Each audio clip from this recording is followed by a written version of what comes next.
இன்னைக்கு நம்ம couple friendly அப்படிங்கிற ஒரு திரைப்படத்தோட கதையை தான் பார்க்குறோம். இந்த திரைப்படத்தோட முதல் கட்டத்தில் 2 கப்புள்ஸை காட்டுறாங்க. அவங்க தான் இந்த படத்தோட ஹீரோ அண்ட் ஹீரோயினி. இப்போ இவங்க 2 பேரும் ஒரு ஹோட்டலில் ரூம் எடுத்து தங்குறாங்க. அப்போ தான் அவங்க வாழ்க்கையில் நடந்த பழைய விஷயங்களை நமக்கு ஃப்ளாஷ்பேக்காக காட்டுறாங்க. நம்ம ஹீரோ இருக்கார் பார்த்தீங்களா காட்டுறாங்க. அவர் முதல்ல லவ் பண்ண பொண்ணு கூட ஐஸ்கிரீம் உட்காந்து சாப்பிட்டுட்டு இருக்காரு. அப்போ அந்த பொண்ணு என்ன சொல்கிறான்னா, நம்ம 2 பேரும் லவ் பண்ணும்போது எனக்கு 8 இஎம்ஐ இருந்துச்சு. எப்படியோ கஷ்டப்பட்டு நான் 6 இஎம்ஐ அடைச்சிட்டேன். இன்னும் 2 இஎம்ஐ தான் இருக்குது. அதில் ஒன்று இன்றைக்கி முடிச்சிடலாம்னு நினைக்கிறேன் அப்படிங்கிற மாதிரி சொல்லி அவங்க 2 பேரும் லவ் பண்ணிட்டு இருக்கிறத பிரேக்கப் பண்ணிட்டு போயிடுறாங்க. அப்போ தான் நமக்கு காட்டுறாங்க, நம்ம ஹீரோக்கு சரியான வேலையும் இல்லை, அதே நேரத்தில் ஸ்டடி ஆகாமல் இருக்காரு. இதனால தான் அவங்க லவ் பண்ணுற பொண்ணு அவரை இஎம்ஐ அப்படிங்கிற ஒரு வார்த்தையை சொல்லி பிரேக்கப் பண்ணிட்டு போயிட்டாங்க. இப்போ இவர் வீட்டுக்கு வந்தால் வீட்டில் இவங்க அப்பா என்ன சொல்கிறான்னு பார்த்தீங்கன்னா, நீயும் கஷ்டப்பட்டு தான் படித்தேன் நானும் பார்த்தேன். ஆனால் உனக்கு நான் தான் கஷ்டப்பட்டு ஃபீஸ் கட்டி உன்னை படிக்க வச்சேன். இதனாலேயே என்னமோ உனக்கு சரியான வேலை அமையலை அப்படிங்கிற மாதிரி சொல்லி அவரை திட்டிகிட்டு இருக்காங்க. இதனால கோவமடைஞ்ச நம்ம ஹீரோ என்ன பண்ணுறாரு பார்த்தீங்கன்னா, இதுக்கு மேலே வீட்டில் இருந்தால் நமக்கு செட் ஆகாது அப்படின்னு சொல்லிட்டு இவர் திருச்சியில் இருப்பாருங்க. இப்போ வேலை தேடி சென்னைக்கு வந்துடுறாரு. இவர் என்ன படிச்சிருப்பா பார்த்தீங்கன்னா, இந்த வீட்டிலலாம் கபோர்டு இதெல்லாம் ரெடி பண்ணுவாங்க, இன்டீரியர் டிசைனர் இதுதான் முடிச்சிருப்பாரு.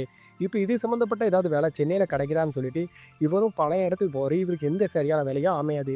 அப்படியே மறுபக்கம் நம்ம ஹீரோயினை காட்டுறாங்க. படித்து முடிச்சுட்டு ஒரு பிளேஸ்மெண்ட்டில் செலக்ட் ஆகிருப்பாங்க. அதனால் இவருக்கு ஆஃபர் லெட்டர் வராமல் இவங்களும் எவ்வளவோ நாளாக சென்னையில் வெயிட் பண்ணுவாங்க. அந்த கம்பெனிலேருந்து இவங்களுக்கு ஆஃபர் லெட்டரே வராது. இப்போ என்ன பண்ணுறதுன்னு தெரியாமல் இவங்க சென்னையில் உட்காந்துருக்கும் போது இவங்களுக்கு கொஞ்சம் ஞாபகம் மறந்து இருக்குங்க. அதனால் இவங்க தங்கியிருக்கிற பிஜியில் ஆகும்னா வாட்டர் வந்து ஓப்பன் பண்ணி விட்டு இதனால நிறைய வாட்டர் லாஸ் ஆகிட்டு இருக்கும். இவங்க வார்டன் இவங்களை திட்டுற மாதிரி ஒரு லைஃப் ஸ்டைலாக காட்டுவாங்க. இதுக்கப்புறம் நம்ம ஹீரோ இருக்கா பார்த்தீங்களா, இவர் சென்னையில் வேலை இல்லாதனால பைக் டாக்ஸி வந்து ஓட்டிகிட்டு இருப்பாருங்க. அப்படி ஓட்டும்போது நம்ம ஹீரோயினுக்கு தங்கியிருந்த ரூமில் ஒரு பொண்ணு இவருக்கு இன்னும் பே பண்ணாமல் இருந்திருப்பாங்க. இப்போ அந்த பே வாங்குறதுக்காக ஹீரோயினி தங்கியிருக்கிற ஹாஸ்டலுக்கு வந்து வருவாங்க. அது லேடிஸ் கஷ்டனால இவரால் உள்ளே போக முடியாது. அந்த நேரத்தில் நம்ம ஹீரோயினி சின்ன வேலையாக வெளியே போயிட்டு வருவாங்க. இப்போ அவங்கக்கிட்ட அவங்க என்ன பண்ணுவாருன்னா, இந்த மாதிரி விஷயத்த சொல்லி இவர் நம்பரை கொடுத்து அவங்களுக்கு பே பண்ண சொல்லுங்கள் அப்படின்னு சொல்லிட்டு இவரும் கிளம்பிடுவார். இப்போ காலையில் இவருக்கு ஒரு கால் வரும். யார்கிட்ட இருந்து பார்த்தீங்கன்னா நம்ம ஹீரோயினிட்ட. அவங்க என்ன சொல்லுவாங்கன்னு பார்த்தீங்கன்னா, நீங்கள் என்ன கொஞ்சம் கோயம்பேடு பஸ் ஸ்டாண்ட் வரைக்கும் என்ன ட்ராப் பண்ண முடியுமா? நான் ஊருக்கு போகிறேன். என் பக்கத்தில் இருக்க ஒரு பொண்ணு உங்களை காத்தான்னு அந்த காசையும் நானே சேர்த்து தரேன்னு அவங்கள பிக்கப் பண்ணிட்டு ட்ராப் பண்ணுறதுக்காக போயிட்டு இருக்கும்போது ஹீரோவை பற்றி சில விஷயங்களை கேட்காங்க. அதுக்கு ஹீரோவும் அவங்கள பற்றின விஷயங்கள் எல்லாம் சொல்லிட்டு இருக்காரு. இதுக்கப்புறம் ஹீரோயினியை வந்து ஹீரோ பஸ் ஸ்டாண்ட் ட்ராப் பண்ணிட்டு திரும்பி போகும்போது திருப்பி இவருக்கு கால் வருது. என்னன்னு பார்த்தீங்கன்னா, ஹீரோயினி நான் ஊருக்கு போகிறேன், திருப்பி என்னை ஹாஸ்டலில் விட்டுற முடியுமா அப்படின்னா, சரி ஓகே வாங்க அப்படின்னு சொல்லிட்டு இவங்களும் ஹாஸ்டலில் போய் விட போகிறாங்க. பட் ஹாஸ்டலில் இவங்க போகிற நேரம் இவங்களோட ரூம் ஃபில் ஆகிட்டு உடனே நம்ம ஹீரோ கூட சேர்ந்து இவங்களும் ரூம் தேடுறாங்க. பட் என்ன ஆயிடுச்சுன்னு பார்த்தீங்கன்னா, இவங்களுக்கு எந்த ஒரு இடத்துலையும் ரூம் சரியாக கிடைக்கல. இதனால நைட்டு நம்ம ஹீரோ கிட்ட என்ன சொல்லுவாங்கன்னா, எவ்வளோ செலவானாலும் 10,000 ஆனாலும் பரவாயில்ல, எனக்கு எப்படியாவது ஒரு ரூம் ரெடி பண்ணி தாங்க அப்படின்னு சொல்லும்போது, அப்போதான் ஹீரோக்கு ஒரு ஐடியா வருது. என்னன்னு பார்த்தீங்கன்னா, ஹீரோவும் 2 மாசமா ரூம் வாடகை கொடுத்துருக்க மாட்டாரு. உடனே ஹீரோயிட்ட என்ன கேட்பான்னா, நீங்க ஏன் ரூமுக்கு வரீங்களா அப்படின்னோடனே, என்னை பார்த்து என்ன கேட்கீங்க அப்படின்னு சொல்லி ஹீரோயினி சண்டை போடும்போது, ஹீரோ தன்னோட லைஃப் ஸ்டைல சொல்றாரு. அதாவது என்னன்னு பார்த்தீங்கன்னா, எனக்கு 2 மாசமா நான் ரூம் வாடகை கட்டல. என் ஹவுஸ் ஓனர் என்ன வெறி கொண்டு தேடிட்டு இருக்காரு. இப்போ நீங்க காசு கொடுத்தீங்கன்னு வைங்களேன், இந்த பிரச்சனை இல்லாம நான் இருக்கலாம் அப்படின்னு சொல்லும்போது, அவங்க என்ன கேட்காங்கன்னா, இப்போ உங்க கூட நான் எப்படி நீங்க கவலையே பட வேண்டாம். நான் சாப்பிட்றதுக்கும் குடிக்கிறதுக்கும் மட்டும் தான் ரூம்குள்ளேயே வரேன். மற்றபடி நான் மேலே தான் படுத்திருப்பேன். உங்களுக்கு எந்த ஒரு பிரச்சனையும் அப்படி இல்லைன்னு சொல்லிட்டு ஹீரோயின்ட்ட சொல்லும்போது, ஹீரோயினி என்ன சொல்கிறாங்க, சரி ஓகே நான் உங்கள் ரூமுக்கு வரேன். ரூமில் எந்த ஒரு பிரச்சனையும் இல்லையான்னு பார்த்துட்டு தான் எல்லாம் பண்ணணும் அப்படின்னாலும் ஓகேன்னு சொல்லிட்டு ஹீரோயினையும் கூட்டிட்டு ஹீரோவும் ரூமுக்கு போகிறாங்க. ரூமில் ஹீரோயினுக்கு பிடிச்சிது. ஏன்னா இவர் பண்ண இன்டீரியர் டிசைனிங் எல்லாமே பார்த்தோன்னே இவர் நல்ல அபிப்பிராயம் வந்துடுது. இதுக்கப்புறம் ஹீரோவும் ஹீரோயினையும் சேர்ந்துட்டு இவங்க 2 பேருமே இவங்களோட ஒர்க்கு தேவையாண்டி அலைஞ்சிட்டு இருக்காங்க. அந்த டைம் ஹீரோயின் என்ன பண்ணுறாங்க பார்த்தீங்கன்னா, இதுக்காக ஒரு வெப்சைட் வந்து கிரியேட் பண்ணுறாங்க. இந்த வெப்சைட் மூலமாக ஹீரோக்கு முதல்ல ஒரு ஆர்டர் வருது. அந்த ஆர்டர் ரொம்ப சின்னதாக இருந்தாலும் ஹீரோ அதை பெஸ்ட்டாக பண்ணுறாருங்க. இதனால இவருக்கு அது மூலமாக பெரிய ஆர்டர் ஒன்று வருது. இப்போ ஹீரோவும் இப்படி ஒவ்வொரு ஆர்டராக எடுத்து அவரோட லைஃப் ஸ்டைலும் கொஞ்சம் கொஞ்சமாக மாற ஆரம்பிச்சிது. பட் ஹீரோயினுக்கு எந்த ஒரு வேலையும் சரியாக அமையனால இன்னும் அவங்களோட லைஃப் ஸ்டைல் அப்படியே தான் இருக்குது.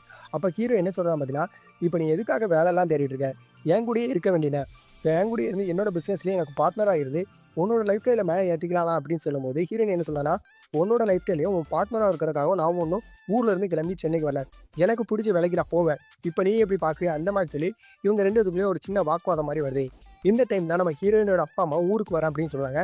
இந்த பக்கம் நம்ம ஹீரோவோட அப்பா அம்மாவும் ஊருக்கு வராங்க. ஆனால் ஹீரோயினும் லிவிங் டுகெதரில் வந்து ஏற்கனவே சென்னையில் இருப்பாங்க. இப்போ இந்த விஷயம் தெரிஞ்சோன்னா ஹீரோயின் என்ன பண்ணுறாங்க பார்த்தீங்கன்னா, அவங்க ஃப்ரெண்டு ஒருத்தங்க இருப்பாங்க, அவங்கக்கிட்ட அவங்களோட ரூமை வந்து வாடகை கேட்பாங்க. உடனே அவங்களும் கொடுத்துருவாங்க. கொடுத்தோன்னே ஹீரோயினே அவங்க அப்பா அம்மாவை அந்த ரூமுக்கு கூட்டி போயிட்டு இல்லாத மாதிரி இத்தனை நாள் ஹீரோ கிட்டே அவங்க பேசுறது எல்லாத்தையுமே மறைச்சு அப்படியே அவங்க அப்பா அம்மாவே சமாதானப்படுத்துறாங்க. அந்த டைம் தான் ஹீரோயின் அப்பா அம்மா எதுக்காக இங்கே வந்திருப்பாங்க பார்த்தீங்கன்னா, ஹீரோயின் வந்து ஒரு மாப்பிள்ளை பார்த்துருப்பாங்க. இப்போ அந்த மாப்பிள்ளையை பார்க்குறாங்க. அவங்க ஆஃபீஸ்க்கே போகிறாங்க. ஆஃபீஸ் போனால் ஆஃபீஸ் போன இடத்துலயே மாப்பிள்ளைக்கு வந்து பொண்ணை பிடிச்சது. உடனே அவரும் சரின்னு சொல்லிடுறாங்க. இப்போ ஹீரோயின் இந்த விஷயத்த எப்படியா ஹீரோ கிட்ட சொல்லணும்னு நினைக்கும்போது, இந்த பக்கம் ஹீரோவோட அப்பா, அம்மா எதுக்காக சென்னை வந்திருப்பாங்கன்னா, அன்னைக்கு வந்து ரொம்ப நாள் குழந்தை இல்லாம இருக்குங்க. இப்போ அந்த செக்கிங்காக தான் இப்போ இவங்க சென்னைக்கு வந்திருப்பாங்க.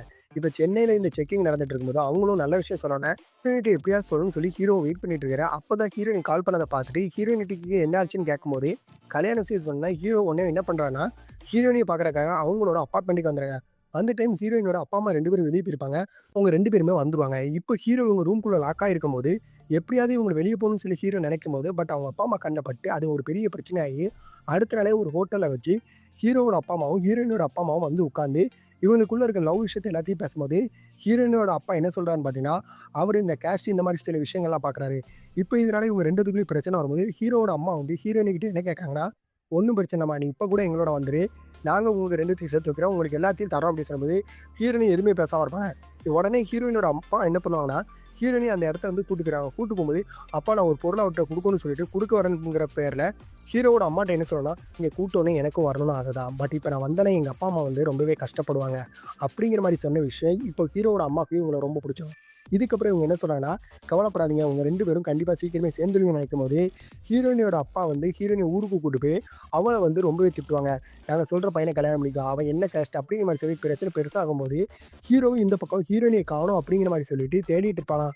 இப்போ அவனுக்கு விஷயம் தெரிஞ்சுரும். அதாவது அவங்க அப்பா தான் ஊருக்கு கூட்டு போயிட்டானு. உடனே ஹீரோவும் இங்கேருந்து கிளம்பி ஊருக்கு போவாங்க. ஊருக்கு போகும்போது தான் ஹீரோக்கு இன்னொரு பெரிய அதிர்ச்சி இருக்கும். என்னன்னு பார்த்தீங்கன்னா, ஹீரோயினிய வந்து ஹாஸ்பிட்டல் சேர்த்துருப்பாங்க. எதுக்காகன்னு பார்த்தீங்கன்னா, ஹீரோயினிக்கு ஒரு பெரிய நோய் இருக்குங்க. இதனால ரொம்ப நாள் அவங்க வாழ மாட்டாங்க அப்படிங்கிற மாரி சொல்லி விஷயம் வந்து தெரிஞ்சிரும். உடனே ஹீரோக்கு என்ன பண்றதுன்னு தெரியாம உட்கார்ந்து அழுதுட்டு இருப்பாரா. இப்ப ஹீரோவோட வீட்ல இருந்து எல்லாருமே வந்துருவாங்க. வந்து ஹீரோயினிக்கு இப்படி ஆயிட்டேன்னு சொல்லி வருத்தப்பட்டுட்டு இருக்கும்போது, அப்ப ஹீரோயினி ஹீரோ கிட்ட என்ன சொல்லுவாங்கன்னா, "நம்ம 2 பேரும் கொஞ்ச நாள் வெளிய போமா, என்ன கொஞ்சம் தூரமா கூட்டு போ" அப்படின்னு சொல்லும்போது, அதனால தான் மொத கட்டத்துல சொன்ன மாரி ஹீரோ, ஹீரோயினி ஒரு ஹோட்டல்ல தங்கியிருந்தாங்க.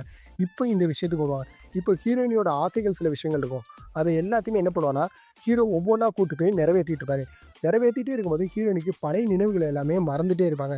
இப்போ மறந்துட்டே இருக்கும்போது, இந்த பக்கம் என்னன்னா, ஹீரோயினியோட அப்பா வந்து யாருக்கிட்ட என் பொண்ண அவன் வெளிய கூட்டு போனான். இப்ப என் பொண்ணுக்கு ஏதாவது ஆச்சுன்னா என்ன பண்ணுன்னு சொல்லி அவரு ஒரு பக்கம் சண்டை போடும்போது, ஹீரோயினியோட அக்கா வந்து ஹீரோயினிக்கு சப்போர்ட் பண்ணி, ஹீரோக்கும் சப்போர்ட் பண்ணி, அவங்க அப்பாவ திட்டி, "உங்களால தான் என் தங்கச்சி இப்படி ஆயிட்டுன்னு" சொன்ன உடனே, அவங்க அப்பாவும் எதுவுமே பேசாம அமைதியா இருப்பாரு.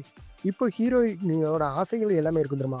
அது எல்லாமே கூட்டு போய் நம்ம ஹீரோ செமையா நிறைவேத்துறாரு. நிறைவேத்திட்டு அவங்கள கூட்டி வீட்டுக்கு வருவான். வீட்டுக்கு வரும்போது, அங்க வந்து ஹீரோயினோட அப்பாலருந்து எல்லாருமே அவங்களுக்காக காத்துட்டு இருப்பாங்க.